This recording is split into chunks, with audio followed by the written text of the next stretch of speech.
In recognition and appreciation of their sacrifice, California veterans are provided services in the state's veterans' homes, through the veterans' healthcare system, and in the community. But are we providing veterans the right types of services?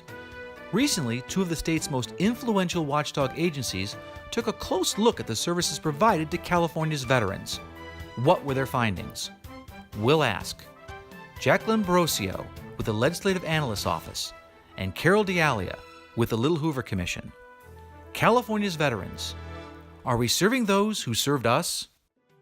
Additional funding for the Maddy Report made possible by a grant from The Wonderful Company, harvesting health and happiness around the world. From the California Channel at the State Capitol and the Maddy Institute, it's the Maddy Report with Executive Director of the Maddy Institute, Mark Kepler. Welcome. Recently, the Nonpartisan Legislative Analyst's Office published a report to shed some light on veteran services in California. Our guest is Jacqueline Barocio, who is an expert in Veterans Affairs with the Nonpartisan Legislative Analyst's Office. Welcome to the Maddy Report. Thank you. So, tell us a little about California veterans. How many, demographics, years of service, those kinds of things. Right. There are about 21 million veterans in the United States, and of those veterans, about 1.8 million reside in California, which represents the largest veteran population in any given state. Although spread out throughout the state, the majority of California's veterans reside in Southern Californian counties. That's not surprising. That's where the population is too, right? I mean, most Californians live in Southern California. It's not surprising they're there as well. Exactly. Okay, so I'm sorry, I interrupted you. So do California veterans, the demographics look like the national statistics? Are they similar? In some aspects they do. In that the majority of Californian residents are male, over the age of 60, and served during the Vietnam era. Yeah. The one aspect in which they do differ from national statistics is that Californian veterans are more racially and ethnically diverse. Like the state. Yes. Right. And in addition, relative to California, the average Californian resident, Californian veterans typically have higher median household income. Yeah, also because they typically earn more. Californians earn more, so that's not surprising either, I guess. Okay, so people probably heard of veterans' homes. They've been around literally for like 150 years. Mm-hmm. What kind of services do veterans' homes providing in California to California veterans? Well, just to give you a sense of how many veteran homes there are in the state of California, there are 8. And within these veteran homes, they mainly serve the purpose of providing services to elderly and disabled veterans that range from intermediate care, such as domiciliary, to intensive nursing care. So they're pretty independent on one hand, all the way through, frankly, the end of the life cycle, where they need a lot of care, nursing care, and those kinds of things. Correct. Okay, so you said, and there are 8 homes? Yes. 8 veterans homes in the entire state? Yes. How are they funded, by the way? They're funded through state and federal sources, Okay. but a small portion of funding does also come from resident fees. Okay, a small portion. There's another thing that you hear a lot when you read in this area, and that is Veterans Disability Rating. Can you tell us what that is, and how does it affect a veteran's benefits? Yes, so many federal veteran benefits depend on a veteran's service-connected disability rating. The U.S. Department of Veteran Affairs defines a service-connected disability as a physical or mental disability that was incurred or aggravated while in training or on active duty. Okay. Examples of such conditions include post-traumatic stress disorder, amputations, chronic back pain, etc. Well, you see a lot of PTSD coming from the last, like the Iraq War and fighting in Afghanistan, because there's a lot of redeployments, and so you're seeing more of that in this generation, it seems like. Yeah, as a whole, veterans are more prone to develop some of these mental and behavioral health conditions. But with regards to federal benefits, once a service-connected disability has been established, the federal government then rates that disability on a scale of 0 to 100%. Okay. And based off of where a veteran lies, that will then inform the amount of federal benefits. So obviously, the higher the rating, the greater the benefit. Yes. And it sounds a little bit like workers' compensation. When you're injured on the job, you get kind of a rating of disability, and so it's similar. It sounds like here. There's also health care benefits that veterans receive from the Federal Veterans Health Administration, the VHA, that a lot of people have heard about. Tell me a little bit about their system. Right, so the Veteran Health Administration, they run a number of medical centers that have the capacity for inpatient care, some are community-based outpatient clinics, and others contain service centers that help veterans and their families transition to civilian life. These services are typically organized on a regional level. To be eligible for healthcare services offered through the Veteran Health Administration, typically a veteran would have to have served on active duty for 2 consecutive years and have a service-connected disability. On the whole, veterans dishonorably discharged from the military aren't eligible to receive healthcare services offered through the VHA. Yeah. I'm sorry, anything else you wanted to say on that issue? Well, I just wanted to say, once deemed eligible, veterans are then placed on some priority groups that could have implications for the costs that they would then incur for receiving healthcare services. So there's different priorities, groups, okay. Yeah. So veterans also receive disability compensation and potentially a pension from the federal government. Can you talk to me a little bit about those issues? So these federal monetary benefits are second to the most utilized in the state after healthcare. To qualify for disability compensation, a veteran has to demonstrate that he or she has a service-connected disability. Whereas to qualify for a pension, a veteran must meet some active duty service requirements and be over the age of 65 and have limited income or a significant disability. So you can't retire earlier the pension to receive issue? the pension. No. Oh, okay. So how does the state connect veterans to the services available in the community? I'm sure there are lots of services out there for veterans. How do we make the connection? So overall, for a veteran to receive their federal health care and monetary benefits, they need to fill out an application. And it's a very detailed application in which they have to provide evidence for their proof of income and then also his or her disability, service-connected disability. This could be a lengthy process. So veterans can receive assistance with the application through county veteran service offices, which I is bet funded. that's very helpful to folks. Yes, and this is funded by the state and counties. So they receive case management within these offices, and for each county, there's at least one county office, where in larger counties there are several. Yeah, well, that's good. Well, up next, we're going to talk a little bit more about the services provided to our veterans. Does it meet today's needs of today's current veterans? That conversation in a moment. This is the Maddy Report. Welcome back. I'm Mark Kepler with the Maddy Institute. We're talking with Jacqueline Barocio with the Nonpartisan Legislative Analyst Office about some of the services offered to veterans in California. One of the major services offered is long-term care. So what type of services are offered and what's the demand? Is it changing? Right, so veterans that require long-term care services have a range of options available to them, one of which includes state-run veteran homes. The state of California runs 8 veteran homes in total, which serve about 2,500 veterans at varying levels of care, from independent living to intensive skilled nursing services. In each home, residents receive their primary care in addition to dental, pharmacy, and rehabilitation services. In our recent report, we found that currently there's a mismatch between the level of care offered at the homes and veterans' needs. One example being that there are long wait lists for skilled nursing and memory care beds. So there's a lot of people taking independent living basically at these facilities, but what you really need is skilled nursing. Yeah, we see beds. that in that case, the demand isn't being met by the actual level of services. Let me ask you another thing about mental and behavioral health services. What types of conditions are we talking about there when it comes to veterans, and what type of help is being provided? So typically, mental and behavioral health services refer to depression, post-traumatic stress disorder, anxiety, and relative to the general populations, veterans are more likely to have a mental or behavioral health diagnosis. The federal government does provide an array of services for mental and behavioral health treatment. Such services range from general services like basic assessments and prescription medication that they could receive through their primary care provider, while some of the more specialized care like inpatient care and emergency services can be received in the veteran medical centers. Yeah, the VA hospitals, I thought so. What about homelessness? You hear a lot about homelessness and veterans. Is that a big problem? And what about this thing called transitional housing? Is that solving the problem? Generally, yes. Homelessness does disproportionately affect veterans. Transitional housing programs is one of many ways that could be used to try to address this problem.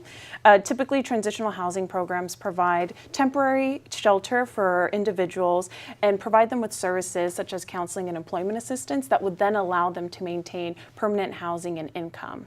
The federal and state government do administer a number of programs aimed at helping veterans transition into permanent housing or make permanent housing more affordable. And in the context of veteran homes, veterans with social and economic hardships are prioritized for admission. Okay. You know, we were talking about homelessness. I think I was reading your report. You were saying that 0.07% of Cal veteran population is actually homeless, about 11,000 veterans, and that's higher than the general population. On percentage basis, about twice as high. You know, another service provided for California veterans is, you were mentioning, employment assistance. What exactly does that entail, and is that very helpful? Right. Just to give you a general sense, in California, we have one of the nation's highest veterans unemployment rates. In 2015, it was about 6.8%. So they're having a hard time transitioning back to civilian employment. Yes, and although the California Department of Veterans does not offer these services directly, the state of California does offer employment assistance through the California Employment Development Department, which runs a variety of employment assistance programs. In addition, the U.S. Department of Veteran Affairs administers employment programs for veterans aimed at facilitating them back into the labor force. Yeah, they have the skill set, but you just got to transition that from military to civilian, just connect the dots essentially. It's interesting when you're doing the statistics about unemployment rates, it's about 1% higher, a little less, but about 0.8% to be specific, but about 1% higher for the veterans population than the general California population, according to your report. So you've got some recommendations on how we can maybe improve the efficiency and effectiveness of these various veteran services. What are some of those recommendations? In our report, we lay out a number of options the legislature could consider, but we primarily focus on improvements that could be made to the delivery of services in the veteran homes. One option is perhaps reducing and prioritizing the wait list based off of what the legislature believes are some of the more vulnerable or in-need groups of veterans. An example of this could be prioritizing veterans with high levels of medical needs for admission in the veteran homes. Another option that could be considered is restructuring the levels of care offered at the homes. That could include increasing the number of skilled nursing facility that's where the need beds. is. Exactly, and that's where we see the longest number of people waiting to enter those homes. Lastly, another option that we propose is ensuring that the staffing ratios are appropriate for veterans with complex needs. Right, yeah, because as you move to more skilled nursing, obviously more staffing is needed, and specialized staffing. Yes, and then currently the veteran homes, when it comes to serving veterans that have mental and behavioral health needs, they can receive some basic services around that, but not a full array of services that would be required to fully serve that. Okay, well, I want to thank Jacqueline Barocio with the Legislative Analyst's Office on that conversation about veterans, and we're going to get into more detail about the veterans' homes in a moment with the Little Hoover Commission. They recently did a comprehensive report on veterans' homes. That conversation in a moment. This is the Maddy Report. Welcome back. I'm Mark Kepler with the Maddy Institute. The nonpartisan Little Hoover Commission recently completed a comprehensive review of the state's veterans' homes.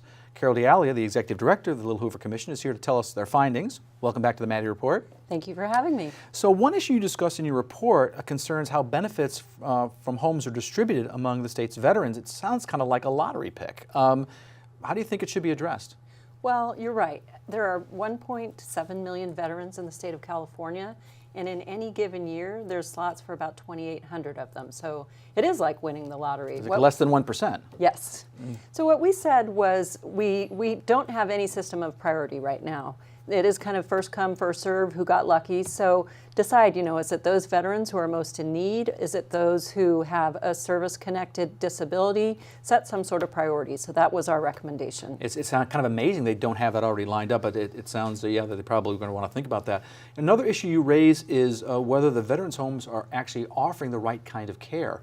What are they doing, and maybe what should they be doing? Okay. So right now we offer essentially 3 different levels of care. There's a skilled nursing, there's assisted living, there's independent living. Independent living makes up more than a third of that. That's really unusual compared to other states. So when I say independent living, they basically have a place to stay and They meals. pretty much can handle it themselves. And they're very active, Right. yeah. And so there isn't a lot of demand based on where the locations of the homes are, while at the same time we have waiting lists for the skilled nursing facility because that's where the demand and the need is. Kind of the other end of the continuum. Yes. So independent living is the least and skilled nursing is the most care. Right. But you're saying it's different than what other states do? Other states put more emphasis on skilled nursing care? Yeah, some only offered skilled nursing. The federal government helps to pay for the construction of homes, and they'll only pay for skilled nursing. So a lot of other states don't even have the independent. Yeah, it sounds like that's kind of where the need is, the skilled Yes. nursing in California. So what about repurposing veterans' homes? Can you do that, or are there issues there? Well, there's considerations. So first and foremost, That sounds like issues. yeah, we have a promise to those who are already in the homes, Right. and the commission was very adamant that we don't want to displace somebody. If, however, you were to think about repurposing, say, an independent living into an assisted or skilled nursing, you're going to have a different staffing need. You're going to have potentially different equipment. Because you'll need nurses and those kinds of things there, right? Exactly.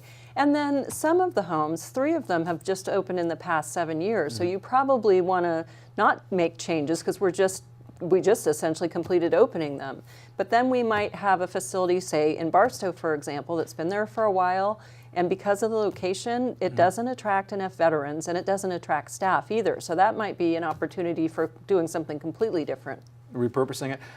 You know, you also suggest that the state ought to stop building veterans' homes. It seems like a kind of a harsh, might sound harsh to some people. Why do you think they should stop building veterans' homes? Well, times and circumstances have changed. So research shows that most people, whether they're veterans or just somebody who's aging, they want to stay in their home as long as possible. They want to age in place. They want to stay in their community. They don't want to pick up, if they're living in the Bay Area, and move to Los Angeles to be in a veterans home. Or to Barstow. Right, exactly. So we were just indicating the need for more flexibility. We have these 8 structures, they're built, but going forward, let's not build more. Let's think about creative ways, and we might be able to help more veterans if we were, doing vouchers to allow somebody to stay in their own community, and we wouldn't be stuck with structures in certain locations. But you're talking about the grandfathering, the people that are there right now for independent living, you wouldn't kick them out. They'd still be able to stay there, right? Of course. And so the sense I'm getting from reading your report is that kind of the bricks and mortar kind of approach to this is kind of fading away a little bit, not as important as maybe some of the other services you can provide veterans. Right, so there's lots of things you could do. You could do modifications, so if someone has mobility issues and they just need to change some things up in their house, you could have in-home health aides where it's light household, personal care. There are adult daycare centers, and CalVet has actually thought about that. They haven't implemented it yet, but a place where a veteran could go during the day and have health care, have programs, have meals. So you also get that social interaction that's so important. Right. You recommend in your report that the state should start to redirect some of that investment to home and community-based care. So the kinds of programs you're talking about right there are the kinds of programs you think need to be funded? Yes, absolutely. Okay, so you also recommended in your overall assessment there needs to be an overall assessment of the needs of the veteran population in California. I'm surprised, frankly, that it hasn't been done before. So how would you go about doing that? Well, I think there are plenty of university researchers that would be capable of doing that. Our thought was the veteran population, we know from a demographic standpoint, is changing. The older wars, World War II, Korean War, Vietnam War, had a lot of veterans. Well, now we have a shrinking population that's also simultaneously culturally changing, so it's more diverse. And those who have fought in the more recent wars have done multiple tours of duty. So whereas a Vietnam veteran maybe went once and then was replaced by somebody else and somebody else, so you have a lot of people. Because of the draft, yeah. Yeah, so in the more current wars, you have a smaller number of people, but many of them have sustained serious injuries and might need care earlier. So we would hope that you would, see what the need is and then match that to what services are available. Okay, well, up next we're going to talk about how you can provide maybe better services for veterans at lower cost. That conversation in a moment. This is the Maddy Report. Welcome back. I'm Mark Kepler with the Maddy Institute. We're talking with Carole D'Alia with the Little Hoover Commission. Last year, fiscal year, California's 8 veterans' homes received more than $306 million in state funding. After reimbursements, that cost came down to $185 million. That's still $71,000 a year per bed. Without reimbursements, the average total cost per bed is approximately $117,000 a year. That's enough to pay for exceptional private nursing home care. Can we provide better services at lower cost? So one of the issues that you raise in your report is resident fees. What's wrong with the current fee structure? So our current fee structure was set back in a different time, back when we didn't have 8 homes. So we've evolved, but our fee structure hasn't. So rather than charge the veterans based on the cost of the care, we charge them based on a percentage of their income and based on what level of care they're getting. And so most adults, many older adults, have a low income. They're Social Security, maybe they have a pension, but they also might have assets, but we don't look at the assets. We only look at that income. You don't have to spend down. In other words, in a lot of federal programs, you got to spend down your assets before they're going to pay for it. In this case, no. No. Okay, so that's a concern. You want to see this, maybe the fee structure changed. You also want veterans to stay enrolled in health insurance programs as a condition of maintaining eligibility. I'm a little surprised at that. So right now, veterans don't have to stay on insurance. They can just simply pass that cost on to the state. Well, they're supposed to, but there's nothing that actually requires them. So the rules state when you come into a veteran's home, you have to have proof of insurance. But then there's nothing in place, no mechanism, no consequence if you don't keep that up. So the home administrators, they can encourage, they can help, they can assist, but they don't have an authority to require it. So what we recommended, and is actually being considered in legislation being carried right now, is just to require that they maintain the insurance. And that would go quite a ways towards defraying the cost of that care. And then that can be helped with family members, staff members can help them to make sure they maintain it and reduce the cost. How much money are we talking about? There's a lot of money involved? We think it's significant, but it was really hard to put a number on it because you'd really have to look at each veteran and what health insurance do they have, where are they lacking, what coverage could they get. So, but the home administrators and other CalVet officials said it was significant. Yeah, there's money there to be had, frankly. Okay, so some of the amendments, you'd like to see some changes in the Military and Veterans Code. What kind of amendments, changes would you like to see there? So again, this was written a long time ago when we didn't have 8 homes. And so we would start with defining the scope of benefits. So when you enter a home at a certain level of care, what's included? Right now it's a lot. It's pretty much everything. Establish what the cost of care is per resident for each level of care, and then make that clarification that the vets are going to get charged based on the cost of care, and that they can pay for it, whether it's through VA per diem, or it's Medicaid or Medi-Cal or private insurance, or their own ability to pay. Right. I mean, we're not saying that if somebody was very low income that the state of California wouldn't cover some, but we did think that we could go a long way towards reducing the cost by at least starting with the cost of care, and then again encouraging them to keep their insurance to help pay for it. Yeah, share the burden, Right. as it were. Well, finally, you made some recommendations to enhance fiscal transparency. Can you give some examples of that? Sure. So the CalVet budget is one of the more complicated government budgets we've looked at. They're all complicated, I thought. This one was worse than usual. Okay. And that's in part because of the reimbursements we just talked about. So sometimes it can be an extra year, sometimes multiple years before the reimbursements, whether it's the VA, the health insurance, any of that catches up. So just as you pointed out, you have this large number, but then, it's not really 300 million, it's 185 million, and it's just hard to track. So what we thought it would benefit CalVet, the lawmakers who have to assess their budget, and certainly the public, if they could put it online, like, what is the budget? What are the reimbursements? What is the cost of care by level of care, by facility? What are their maintenance costs? Make it easily available and easy to understand. So that stuff can go online, I'm assuming. Can some of this information be available online, or should it be available online? It should be. It could be. So right now, what they provided to us upon request and what they give to the legislature, it comes in a large binder.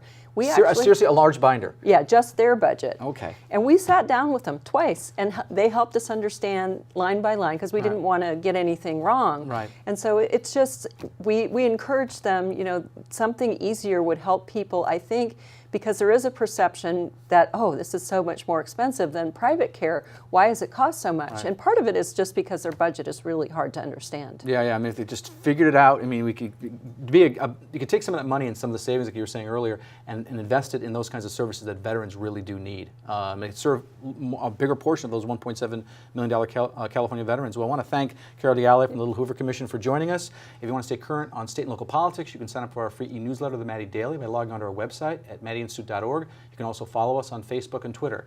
This is Mark Kepler for the Maddy Report. Thanks for joining us. The views expressed in the Maddy Report are those of the individuals participating in the program and do not necessarily reflect those of the California Channel or the Maddy Institute. If you'd like to share your thoughts about the points and opinions expressed on the Maddy Report, visit our website at maddyinstitute.org.